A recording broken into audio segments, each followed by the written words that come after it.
L'hippodrome de Chantilly et sa piste en sable fibré pour le quintet de ce jeudi 13 décembre. Voici tout de suite ma sélection pour ce handicap. Prix de la piste des Lions, j'ai placé en tête des pouliches de 4 ans, à commencer par le 10 Weekall.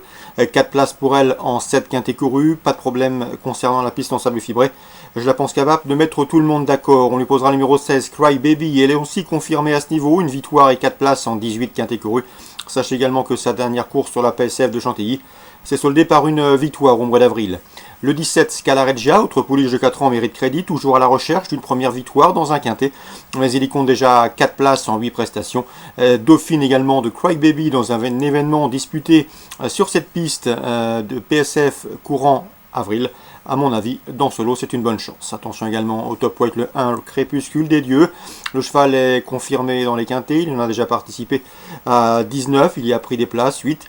La PSF, pas de problème. Sachez également que sa dernière victoire a été obtenue sur la distance qui nous intéresse, à savoir les 1500 mètres. Le numéro 5, Zavrinka, mérite crédit. C'est une pouliche qui affronte ici ses aînés. Ce n'est jamais aisé, mais attention, elle a bien gagné son quintet au mois de septembre à Paris-Longchamp. Elle a confirmé depuis en se classant 4e d'un autre événement sur la PSF de Chantilly. Elle peut venir corser les rapports. Le 12, Pastichop, est un cheval extrêmement régulier depuis plusieurs semaines. Il a terminé 4e d'un handicap à Angers dernièrement, où il devançait notamment Weekall et Cry Baby, mes préférés. Le bémol, et les bémols, j'ai envie de dire, ce sont notamment son numéro en dehors dans les stalles, mais également son manque de référence sur le sable. Le 15, dans cette épreuve, attention, c'est Jumping Jack Flash, un cheval qui vient de s'imposer dans un handicap à Bordeaux. Il a été remonté de 5 livres, ça complique sa tâche, c'est un bon finisseur. Il a déjà gagné sur la PSF de Chantilly. À mon avis, il peut intéresser les amateurs d'outsiders valables. Le numéro 8, c'est Dark American, qui partira ici à une cote d'outsider. Mais attention, ce cheval reste sur un échec dans un quintet, mais auparavant, il avait bien gagné. Pardon, il avait bien fait, se classe en 3e d'une course à réclamer sur cette même PSF de Chantilly. La méfiance s'impose. Résumé chiffré pour ce quintet du jeudi 13 décembre. 10, 16, 17, As devant le 5, le 12, le 15 et le 6. Celui du programme Chantilly. Dans la première, j'aime beaucoup le 101 Mark of Excellence, un cheval qui dispose ici d'une toute première chance théorique, qui a également bien fait sur ce tracé à la fin du mois de mars. Attention, c'est un point d'appui à mon avis intéressant. Dans la 6e, attention, 602 Fairy Tale, malgré son numéro en dehors dans les stalles, je pense que ce 602 peut jouer la victoire au même titre que le 613 dans cette épreuve. C'est un Nirgold qui a changé d'entraînement. Il sera d'ailleurs le premier partant de Christopher Head, un Christopher Head qui a été à bonne école.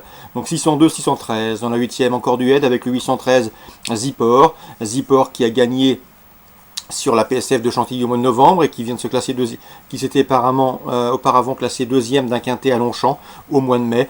À mon avis ici, pour son retour dans les handicaps, le 813 Zippor mérite crédit.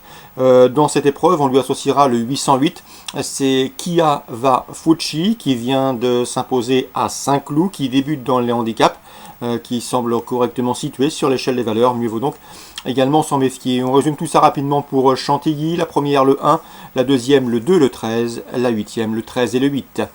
Concernant Vincennes en Réunion 3, dans la première, j'aime beaucoup le 113 Forain Ginilou. Il a été disqualifié pour célébrer Vincennes, il faut le racheter car auparavant, sous la selle, il avait montré de la qualité, enregistrant un succès et une place de 2e. Dans la suivante, le 2e, attention au 207 Extrême des Bois. C'est un frère utérin de la toute bonne Doria des Bois, actuellement sur la touche des problèmes de santé, mais qui avait remporté le Critérium Continental à pareille époque l'an dernier. Extrême des Bois, c'est un cheval extrêmement compliqué, délicat, fautif, mais il a de la qualité, et d'après Christophe Fett, il est en retard de gain. Donc il ne faudrait pas être surpris de le voir mettre tout le monde d'accord, à condition bien évidemment qu'il reste sage. Le 207, Extrême des Bois, l'opposition dans cette deuxième, attention à Extrême Somoli. Je sais que Jérôme Compas est confiant, son cheval est au top, il reste sur 2 podiums. C'est un bon finisseur, il sera déféré les 4 pieds pour la première fois. C'est une bonne chance. Donc le 207, Extrême des Bois, et dans cette épreuve, attention également à Early Somoli. Vous vérifierez son numéro. Concernant la 4e, j'aime beaucoup le 406, Fair Play d'Urzy, qui a gagné avec de la marge dernièrement à Vincennes. C'était le 22 novembre sur la petite piste, il devrait confirmer sur la grande. Le cheval compte déjà 3 victoires en 7 courses courues et s'annonce redoutable. Son principal opposant devrait être le 404 Forever's Fella, lui aussi à 3 victoires mais en seulement 3 courses courues.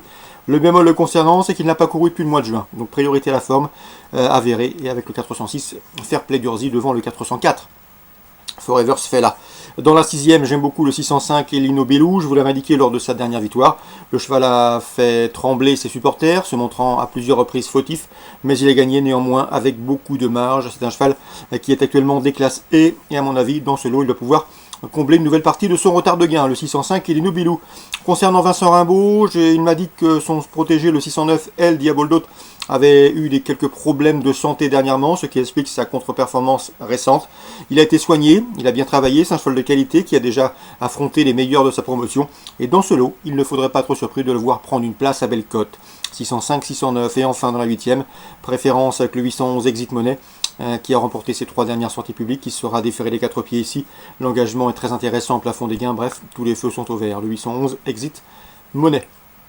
On résume pour Vincennes Réunion 3, la première le 13, la deuxième le 7 et Erlis Molly, la 4e 6 et 4, la 6e 5 et 9, la 8e le 11. Petit mot également sur Toulouse en Réunion 4 pour vous indiquer un coup de cœur. Il s'agira du 308 Rogue Runner, un cheval qui a bien fait pour sa rentrée, se classe en 3e dans un lot bien composé en terrain lourd dernièrement à Nantes, c'était sur 2004. Pas de problème de distance sur le retour sur 2000 mètres. À mon avis, le lot est à sa portée et le cheval devrait pouvoir en tirer profit. C'est le 308 Rogue Runner, c'est en Réunion 4 à Toulouse. Voilà pour les infos de ce jeudi 13 décembre. Bon jeu à tous, rendez-vous demain pour une nouvelle émission.